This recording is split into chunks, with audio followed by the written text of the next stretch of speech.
Hello and welcome to another episode of Scott Reads Comics. We've got a real banger of an issue today. Captain America 251, published in 1980, and part of the epic Roger Stern, John Byrne, Joseph Rubinstein mini run on Captain America at the time. Our brilliant cover by Byrne and Rubinstein carries a tagline, "The Mercenary and the Madman." So this run by Byrne on Captain America was, as I said, short, only about 8 issues, and it came right at the tail end of his run on X-Men. He was, of course, a prolific penciler capable of writing and drawing multiple books in the same month.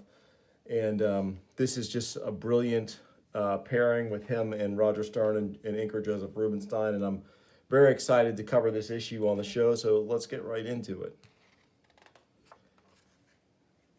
Brilliant splash page here. The Mercenary and the Madman is our title. And here we have our credits. Beginning an all-new excursion into the life and times of America's living legend, as chronicled by Roger Stern, writer, John Byrne, penciler, Joseph Rubinstein, inker, Jim Novak, letterer, Bob Sharon, colorist, Jim Salicrup, editor, and Jim Shooter, flag waver. All right, so our credits for this issue are out of the way. Let's do a bit of reading, shall we? Sunset, a time for solemn reflection. If your name is Captain America, those reflections cover countless miles and several decades. And Cap thinks to himself, incredible. Sometimes I can hardly believe how New York has changed since I grew up here in the 1930s. So much of my life seems like some sort of amazing dream. But in my heart, I know that the greatest dream still lies ahead. The dream begins now. As we turn our page, we see Cap further reflecting on his life and his reemergence from suspended animation after World War II. And this is yet another brilliant recounting of this oft-repeated sequence where Cap is discovered by the Avengers in Avengers number 4, that historical issue. So here we have the Submariner after an ill-fated encounter with those same Avengers involving the Hulk, flees to find solitude, and he runs into these Eskimos worshiping a figure in ice, trapped in ice. Hear me, humans.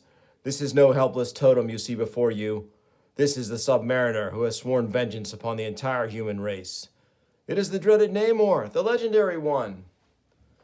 Run, you weak, helpless mortals. Flee in terror before the rightful wrath of Namor. Thus shall all of mankind one day shriek in panic at the coming of the Submariner. And Cap further reflects in this caption. If a terrified Eskimo hadn't stumbled into a U.S. weather station a few days later and blurted out the story, I might never have found out who was responsible for my resurrection. Somehow, it seemed almost fitting that Namor, who had been my ally during the war, should be the one to free me, knowingly or not. And here we see these fateful panels. I guess it was just luck that I floated into the warm waters of the Gulf Stream, where my icy prison slowly melted away. And I have long had a desire to collect and digitize and present, maybe on a blog or on a Facebook post or something, all of the different times that this particular panel has been redrawn by different artists. I just think it would be a fun little excursion and exploration into the history of comics. As Cap is plucked from the sea by the arm of Giant Man. This particular panel, I've got him, has been done so many times, and it's just very, very well done here by Byrne. Who can he be? Why is he frozen solid? Giant Man asks. Wait, don't you recognize it? It's the famous red, white, and blue garb of Captain America. That's what the Wasp says. And Iron Man replies, the Wasp is right. So the Avengers find Cap, revive him, and he immediately becomes part of their crew. And then becomes the leader of the team when the founding members depart, and he forms Cap's Kooky Quartet. Pretty excellent recap of Cap's early history here. his many encounters with the Red Skull, his partnership, his long partnership with Sam Wilson, the Falcon, his love with Sharon Carter and her tragic demise. She was the one true love in this second life of mine. I'll never forget her. So that's going to kind of haunt Cap moving forward into this brief Stern Byrne run. The idea of can he move on from Sharon Carter? But I can't spend the rest of my life in mourning. Sharon wouldn't want that, and it certainly wouldn't do me any good. No, Captain America has to go on living, and so does Steve Rogers, the man under the mask, which reminds me, I have a pile of work waiting for me at home. It just won't do for a fledgling freelance artist to get behind in his deadlines. Great shots of Cap in action here by Byrne and Rubinstein. An excellent pairing on this title. They really bring out Cap's heroic physique, his ability, his acrobatics, his ability to fight using his shield and even without his shield. And we're going to see all that moving forward here. Without a second thought, the living legend hurtles over the side of the building, plummeting earthward without the slightest look of concern on his face. Somewhere around the 5th floor, he makes contact with a protruding flagpole, and just as he planned, Cap springs skyward again, an adjacent rooftop now within easy reach. The ad agency wants those storyboards handed in tomorrow morning. Looks like another sleepless night ahead of me. So great action shot here with a bit of exposition from Cap's thought bubble there, letting you know that he is a freelance artist now and doing advertising work. And cool in the background here, we see something that's going to play a big role here, a tugboat towing what looks like a barge of some kind. Homeward bound, Cap pays little heed to the tug and barge which pass by on the river below. After all, he has a lot on his mind, and there's nothing at all out of the ordinary about the barge or the tug. Or is there? Pretty great here. We see our hard scrabble captain and presumably first mate in the pilot room of the tug. Certainly, the tug's cruise seems common enough, but their destination is something quite unusual. We're closing fast on Rikers Island. Pass the word. Gotcha. So great establishing shot here of the scene of the action for the next few pages. Rikers Island prison, a real prison in our world and a pretty nasty place. But in the Marvel Universe at this time, it was often the resting place of various apprehended supervillains. So not only did they handle the normal crime criminals, the criminal element, they also handled the super criminal element as well there. The activity on its deck becomes quite extraordinary. It's time to unwrap the sapper. Man, this gizmo is something else. What kind of mind comes up with stuff like this? The kind of mind we're busting out of here. The Joe who designed this sucker is stuck on the inside, so it's only fair that we use his gear to get him out.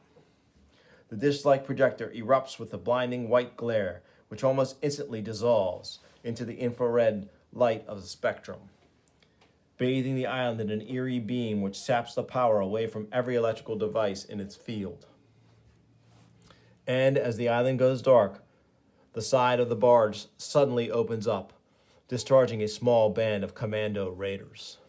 So cool-looking paramilitary crew here. Excellent work, too, by our colorist on this issue, Bob Sharon, to kind of show the infrared light playing in the background with the night in the water here, sort of bathing these paramilitary goons in shadows. And here they move forward, dispatching the guards. And they also use sleep gas to take out other guards. Come on, it's just ahead. This guy won't give us any more trouble. The cell block is ours. Get the gear ready. So they're moving in. Oh, tremendous ad here for Marvel subscriptions, portraying the Hulk as a kind of a sophisticate. As a kid, I loved this ad. I was always fascinated by the female Hulk here, his wife. He's in this well-appointed room. Greetings, culture lovers. I, the ever-incredible Hulk, offer both sad and joyous tidings.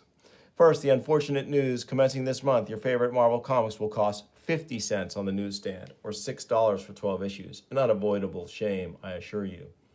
But don't despair. I offer a money-saving solution that's sure to dazzle and delight you. Come closer, and I'll fill you in. So he talks about the big savings. You can subscribe for just $5 for 12 issues, and then each additional title is only $4 per subscription. So pretty good deal there, as the price had just gone up to 50 cents from 40 cents. And great ad. Not sure who the artist is. If his signature is here, it's hidden. I don't think it's Sal. This does not look like Sal Buscema, so I'm not sure who it is. Almost looks like Bernie Wrightson, but probably not him either. All right, so back to our story. They're making their way through, and all the prisoners are saying, "Break me out. No, free me." "Shut up. We only have time to spring one guy." And here he is. "Sir, get on your bunk and cover your ears." In this awesome shot here, they use a bazooka to smash through the super thick cell door of his enclosure. Great shot of the damage in the aftermath of the blast. The rocket shell does not even pierce the massive cell door, but it does its job. "Sir, are you all right?" Another inmate would have been knocked cold by the concussion shock, but not this man. This is the supercriminal known as Mr. Hyde. "Good. You came at last." Ugh. The info the boss got was on the level. They must have given Hyde enough drugs to knock out an elephant, and then the guard thinks to himself, figures, he weighs about as much as one. "No time to talk. There's only about a minute left before the sapper burns itself out." So they make good their escape with the notorious Mr. Hyde, brilliantly drawn in this two-parter by Byrne and Rubenstein, just oozing with menace and his massive size, and whose overall psychotic behavior will become apparent. He is incredibly dangerous. But he is not alone. "Well, monsieur, I trust you are feeling better now, non?" "Yes, they kept me doped up for so long to prevent my escaping. It's a relief to stand on my own 2 feet again. This is quite an elaborate little floating headquarters you have here, but I would expect no less of Batroc the Leaper." "Mais certainement, monsieur. And might I return the compliment? Your power sapper made engineering your escape child's play. A pity it had to burn out, as you warned us it would." "Bah, it was just an experimental model. You found in a hidden cache of equipment without any trouble then? Everything was in order?" "We found it all, exactly. And you left as you left it, monsieur. The instructions you sent out via the prison grapevine, though in code, were clearer than clear to the great Batroc. Allow me to introduce my, how you say, companion, Mademoiselle Monique." "Hello, monsieur." Her English is not so good, I'm afraid. Great shot here of the two villains meeting inside Batroc's makeshift headquarters in the barge. And so the two now are getting to know each other a little bit as Hyde begins to change. He has his Batroc allowed for his costume. "This is much better. I'd almost forgotten what it was like to wear something besides prison grays." "I can well imagine. Now, about the $5 million you promised to whomever would engineer your freedom. Is it close by?" "Close by? Ha ha! It doesn't even exist yet." "What? Pig! You dare to deceive the mighty Batroc?" "Do not use that tone of voice with me, Batroc. Mr. Hyde dares many things." Great shot of Hyde in his costume now, crushing this makeshift barrier here he was changing behind, to protect his modesty. And here we have an awesome sequence of Batroc and Mr. Hyde skirmishing. "Mine is the power which caused even the mighty Thor to tremble." "I doubt that, Hyde, just as I doubt that you can defeat what you cannot strike."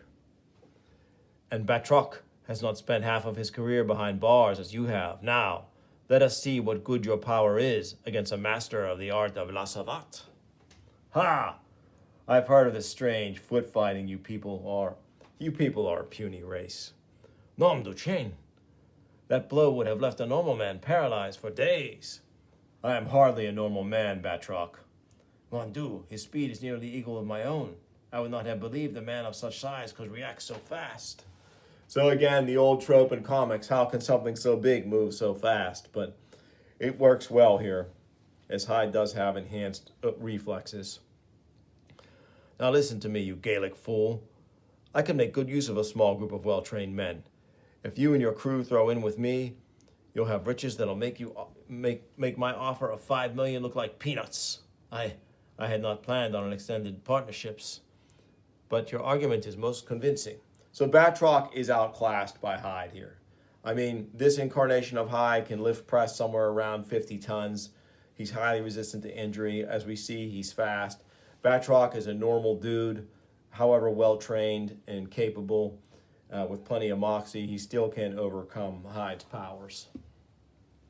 So now they're going to throw in together, and Hyde gets an idea. I knew you'd see it my way. Wait, is this the most recent copy of the Daily Bugle?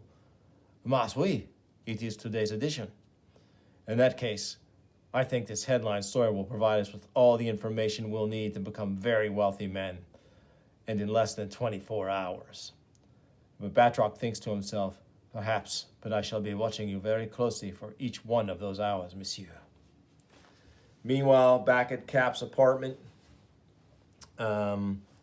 he has worked all night on his art job, and his latest art job. And he thinks to himself, I'm done. Not a bad job if I do say so myself. Knock, knock. Anybody home? It's Bernie Rosenthal, Cap's current love interest in the series, or potential love interest. They haven't really actually got very serious yet by this point. Come on in, Bernie. It's unlocked. So I noticed. You're a trusting soul, Steve Rogers. So great little shot of his apartment here. Very cool American flag on the wall. Nice little detail. Good job. While Byrne is not as renowned as Perez for highly detailed backgrounds, he can bring it when he has to, and he does what is definitely required to help tell the story and sell the story. Oh, great double page advertisement here for some Saturday morning cartoons, which I enjoyed as a kid at this era. I was a 10-year-old kid, and I watched all of these cartoons with great glee on Saturday morning. I loved the Tarzan Lone Ranger Adventure Hour. Great shows. I believe they were from Filmation. Excellent. So, very cool. So Bernie and Cap have some good interactions here. And she sees the Cap's a bit disheveled and convinces him to go get cleaned up. Meanwhile, she's looking around. I never knew you were in the Army. Were you in Nam? I was there briefly. So at this point, Bernie does not know Steve Rogers as Captain America. So there's a lot of oddities about someone who was from World War II, and in the context of this book, woke up in the late 1970s, early 80s, and was on ice. And so his tastes are old, his manner is different, he just carries himself differently. And Bernie replies, not briefly enough, I'll bet. My cousin was in the Mekong Delta for 6 months. Stephen Rogers, practically everything in your cupboard is instant something. Don't you ever eat real food? Whenever I can. The problem is that, well, I'm on the go a lot, and I don't want to keep stuff around that'll spoil. Do you mind if I put some music on? No, go ahead. And Bernie thinks to herself, what's this? Artie Shaw, Tommy Dorsey, Sinatra, Glenn Miller? Steve, you have the strangest taste in music. It's just like my father's. Really? Well, I know I don't have much in the way of records. I just keep stuff I like. I think there are some Broadway show tunes in there somewhere. Looks like a pretty decent record collection to me. Anyway, Bernie goes on. Never mind, I'll just switch on the radio. There'll be something good on the FM. So she puts the radio on, and she sees this picture of Steve Rogers and Sharon Carter. Steve, who's the pretty blonde? Your sister? I hope, she thinks. Who? Oh, Sharon. No, Sharon was a very close, very dear friend. We talked about getting married once, but our careers always seemed to get in the way. She died recently. It happened quite suddenly. So Cap sort of sadly puts the picture away, and Bernie realizes she put her foot in her mouth pretty good. Boy, did I ever say the wrong thing, she thinks. She must have meant a lot to him. The air is so thick in here you could cut it. I'd better change the subject, quick. Did you hear about the big breakout at Rikers Island? You mean the Cobra's big escape? Again, cool Marvel continuity referring to Spectacular Spider-Man number 46, where Spidey encountered the Cobra, and Cobra had apparently escaped from Rikers Island too. No, that was last week. I'm talking about last night. Oh, listen, maybe the news will have something about it. And a news report relates what's happening, and Cap thinks to himself, what? First the Cobra breaks free, and now Hyde too? I'd better... No, what am I thinking of? I can't go chasing after everyone who breaks out of prison, especially now. I haven't slept in over 30 hours, and I have to get that ad job turned in today. Both Thor and Daredevil have had more experience fighting Hyde. If they can't find him, then I'll offer to my help to the police. Bernie says, meanwhile, breakfast is served. Looks great. I hope you'll be joining me. I wouldn't miss it for the world. Excuse me. Bernie says, you know, I hate to brag, but I make a pretty mean breakfast. Of course, it's hard to ruin eggs. Cap says, oh, I've seen it done. No, Bernadette, I'd say you're a very accomplished cook. Tell me, do you do this for a living? No, kind sir, I'm a glass blower. Oh, really? Yes, really. So at this point, Bernie is a glass blower. Later on, she'll get into some other stuff, but here, later on, Cap is on the subway, getting ready to deliver that ad job, and he overhears on this guy's radio a further report. Witnesses to the prison break say 2 of the raiders had slight French accents. The DA's office has entered the investigation. And Steve Rogers' Cap thinks, French? But he has other business to conduct. And soon, at the Plumber Ad Agency, I tell you, Stevie, these storyboards are just the way I wanted them. I don't know who was luckier the day you talked that windbag plumber into giving you work, you or me. Steve, hey, Rogers. Huh? Oh, sorry, Carmine. I guess my mind was wandering. Sure, you must have been up all night. Why don't you go get some shut-eye? So this guy's name is Carmine, probably a subtle nod to Carmine Infantino, who worked for both DC and Marvel and had a pretty storied career as an artist and editor. Cool little reference there. But at this moment, sleep is the last thing on Steve Rogers' mind. A bizarre prison break, he thinks to himself, carried off by a small band of men, and a couple of them had French accents. Maybe I'm just punchy from lack of sleep, but this is starting to sound like the kind of operation Batroc would be behind. From personal experience and the Interpol files I've read, I know such a prison break would be just enough of a challenge to appeal to that crazy Frenchman. And if Batroc's mixed up in this, then Captain America is definitely getting involved. No need to call the Avengers in on this. After all, the only thing I have to go on are some vague hunches. Very cool shot of him changing out of his civilian clothes with a Captain America uniform on underneath. Awesome. If D.A. Tower is investigating this thing, he may be able to check up on Batroc's whereabouts. I sure hope no one stumbles across my street clothes in that janitor's closet where I hid them. So great shot here of Cap traversing the rooftops again. After all, with today's prices, I can't afford to lose too many suits of or portfolios. With that last one fleeting thought to his personal fortunes, Cap bolts across the rooftops of the city, his every movement concentrated towards carrying him to his destination, a certain downtown municipal building. So here he is, definitely engendering some oohs and ahs and stares from the crowd. I'm probably just getting paranoid in my old age, but I can't shake the feeling that Batroc's behind this, and experience has taught me to go with my feelings. This guy next to Cap in the elevator thinks, what's he doing here? Could he have found out about those kickbacks? Pretty funny. And this refers to a previous last issue. Yeah, it's really him. Wasn't he running for president or something? So that refers to Cap's ill-fated and brief presidential campaign that really wasn't a presidential campaign from the previous issue. So here we have a secretary talking on the phone, and Cap comes in. Pardon me, miss? Have to go, Cheryl. Someone just came in. Yeah, later. Yes, may I help you? Oh, I'd like to see the DA if he's not busy. And she thinks to herself, I think I'm going to die. So meanwhile, we have a scene shift here.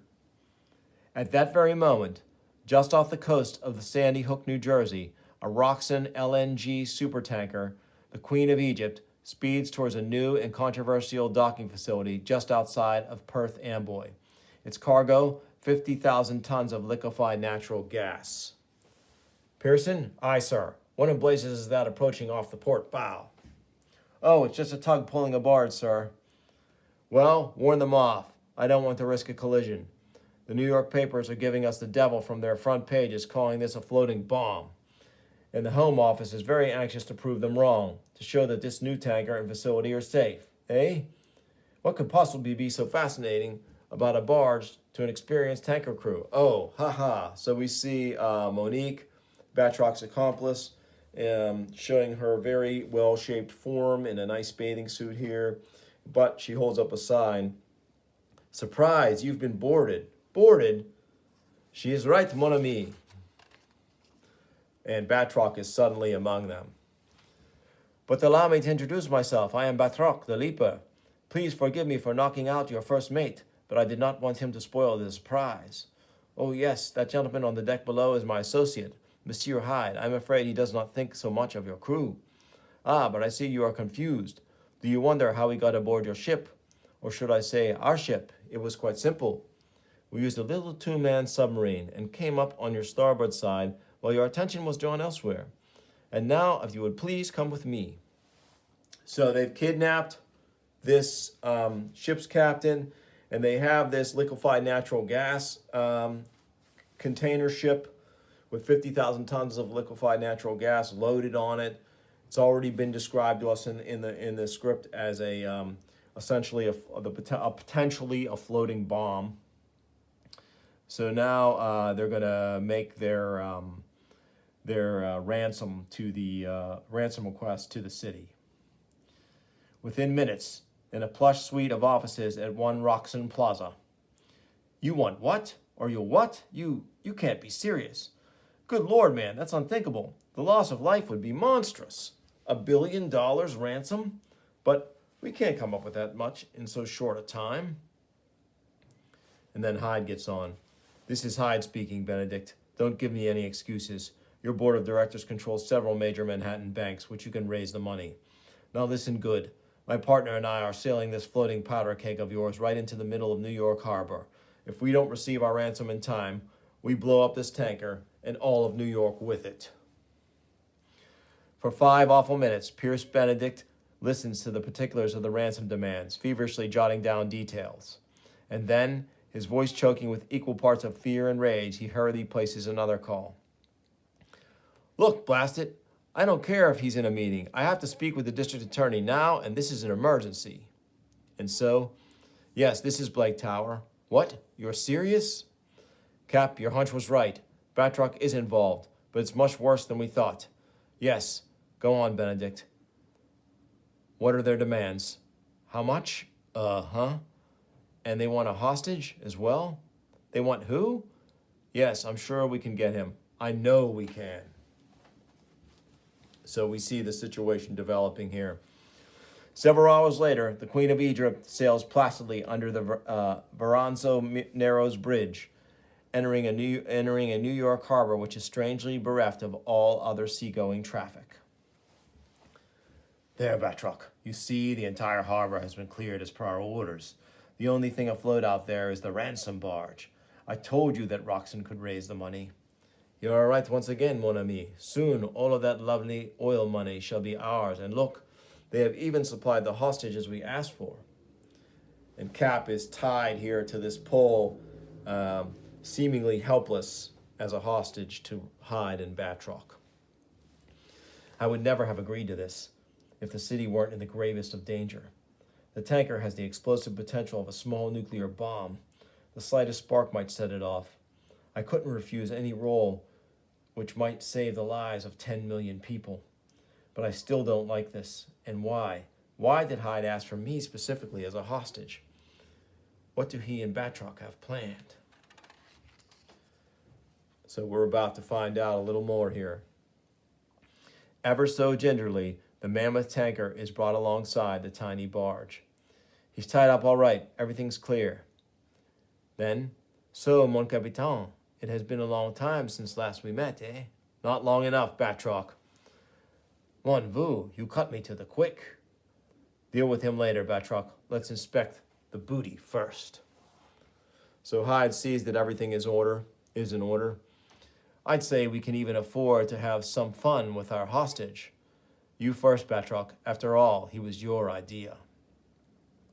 Batroc wanted me as a hostage. Odd. But I don't have time to wonder why just now. So Cap has sprung what he thinks is his trap now. Shifting his weight slightly, Cap steps down hard on a certain board in the deck at his feet, triggering a sudden, unexpected release of knockout gas. Mon Duchesne, it is a trick! But Batroc's choked warning comes too late for his underlings. Cap thinks as he's holding his nose. I hate using something as underhanded as this, but under the circumstances, it's best to take out these goons as quickly as possible. The gas will dissipate in a minute. In the meantime, these nose filters should keep me from being affected. Awesome panel here as Batroc careens through the gas with a double-legged kick into Cap's shield. Obviously, he too is not affected. Sacre bleu! Your treacherous base gases will not stop the great Batroc. None. Not that accursed shield of yours again. I did not even see you grab it up. How could you possibly have had time? Well, Batroc, either I'm getting faster or you're getting slower. And by the way, don't talk to me about treachery, mister. The old Batroc I knew might have been a mercenary, but he never tried to extort money by threatening the lives of 10 million people. Great right cross from Cap here. Awesome artwork by Byrne and Rubenstein on this fight sequence. And it gets better. The Batroc I knew once said, men without honor deserve no mercy. Know what I mean? Now, where's that partner of yours, Cap says, in a great sequence here, kind of hearkening back to our cover. Great payoff there. We see the massive Hyde behind Cap right here. And a great Hostess ad with Mr. Fantastic and a very silly looking red alien. Love these Hostess ads. Quick letters column peek here. Let's see if there's anything interesting. Aha! We have a letter from Kurt Busiek, the amazing comic writer who had such an epic run on Avengers with George Perez, created Thunderbolts. He's done so many great comics over the years. But this is him as an early fan in Letterhack.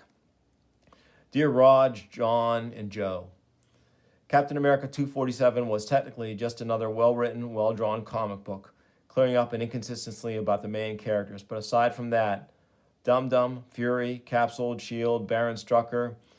What is this, Old Home Week? The evocative nostalgia, plus the bit with the bus, made this issue glorious reaffirmation of Captain America and all that it ought to be.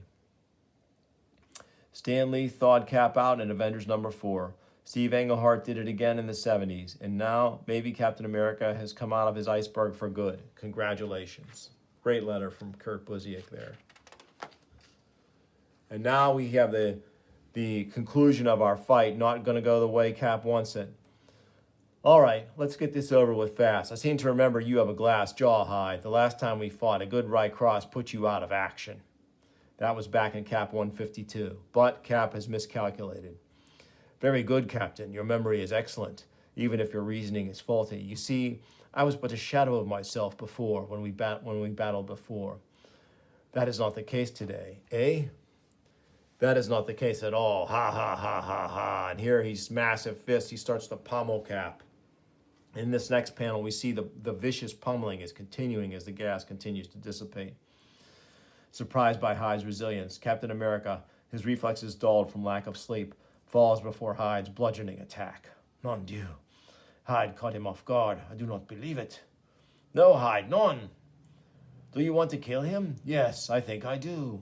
But surely there must be some better way. You are Mr. Hyde. You don't have to pummel him like some common thug. Yes, you're right. There's a better way. And the means of carrying it out are right at hand. So let's see what happens here. For Captain America, the time ceases to have meaning. There is only a thick, all-encompassing darkness numbing his brain, a darkness which melts away very, very slowly. Ugh, he thinks to himself. I certainly misjudged Hyde's might. He's much more powerful than the last time we fought. I didn't expect that. Well, hello, Captain. Welcome back to the living, for now, eh? What the devil? And Cap is strapped by these chains to the prow of this massive LNG cargo ship. You make a most colorful figurehead, Captain. No, don't try to break free. You'll find it quite impossible to snap those chains. But don't feel too bad. Look on the bright side. You'll have a ringside seat when I return this tanker by ramming at full speed into the docks of New York. Great shot here of Cap and the fate that awaits New York, the city here.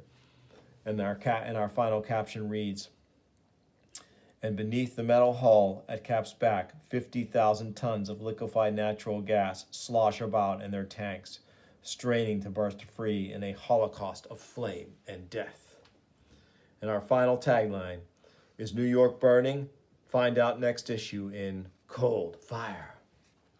So, tremendous Stern, Byrne, Rubenstein, Captain America. An often talked about run, too short, cut short by editorial malfeasance, I would say, at the time. And we may get into that when we cover issue 252, which we're going to do. Just real quick, I wanted to show off. This is an old trade that I got used for pretty cheap at Eide's Comics here in Pittsburgh. It's the classic War and Remembrance trade with a cool Byrne cover and great Baxter-style paper interiors. And we can see here just the difference in the color reproduction on these pages. If you look at our splash pages here in the different versions, just the vividness of the color versus on the newsprint. Now, I love newsprint. I love its texture and feel, but I also do appreciate the capabilities of this awesome Baxter paper. It might be my most favorite format for comics, Baxter paper. So, yeah, we're definitely going to cover some more Byrne, Stern, Rubenstein, Cap.